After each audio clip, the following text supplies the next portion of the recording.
स्तोत्र संहिता 13. संकट समय सहाय्यासाठी प्रार्थना. नमस्कार प्रिय बंधूंनो आणि भगिनींनो, आज आपण परमेश्वराच्या पवित्र वचनात स्तोत्र संहिता 13 याचे मनन करणार आहोत. ही स्तोत्र संहिता लहान आहे, पण तिचा संदेश फार खोल आहे. ते आपल्याला शिकवते वेदनांत देवाशी प्रामाणिकपणे बोलायला आणि शेवटी विश्वासाने उभे राहायला. चला शांत मनाने आणि उघड्या हृदयाने हे वचन ऐकूया. संकट समयी सहाय्यासाठी प्रार्थना. मुख्य गवयासाठी दाविदाचे स्तोत्र. हे परमेश्वरा, तू मला कोठवर विसरणार? सर्व काळ काय? तू माझ्यापासून आपले मुख कोठवर लपवणार? मी कोठवर आपल्या मनात बेत योजत राहावे आणि दिवसभर हृदयात दुःख वागवावे? कोठवर माझा शत्रू माझ्यावर वर्चस्व करणार? हे परमेश्वरा, माझ्या देवा, माझ्याकडे पहा, मला उत्तर दे. मला मृत्यूनिद्रा येऊ नये म्हणून माझे डोळे प्रकाशित कर.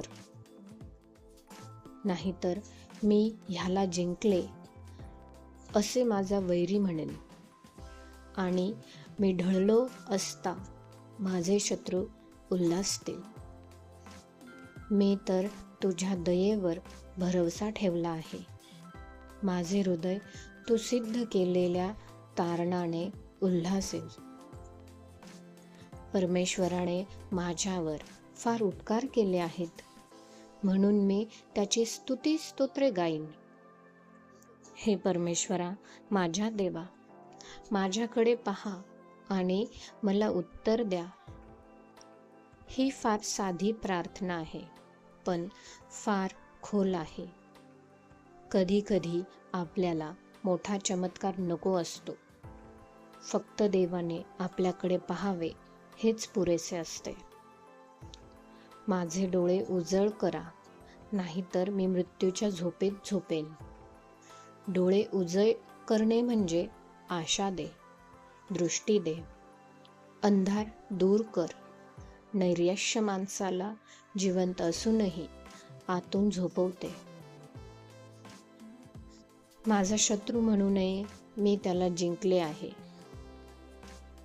देवाशिवाय तो टिकू शकत नाही, म्हणून तो लोकांकडे नाही, परिस्थितीकडे नाही, तर थेट देवाकडे पाहतो. परिस्थिती बदललेली नाही, उत्तर आलेले नाही, पण हृदय बदलते. पण मी तुझ्या दयाळूपणावर विश्वास ठेवला आहे. हा पण शब्द फार महत्त्वाचा आहे. प्रश्न आहेत पण, वेदना आहेत पण, उत्तर नाही पण, मी तुझ्यावर विश्वास ठेवतो. हा खरा विश्वास आहे.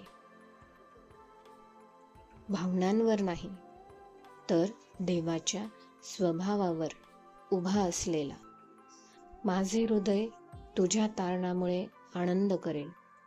आनंद परिस्थितीमुळे नाही, तर देव कोण आहे यामुळे आहे. मी परमेश्वराचे स्तवन गाईन, कारण त्याने माझ्यावर उपकार केले आहेत.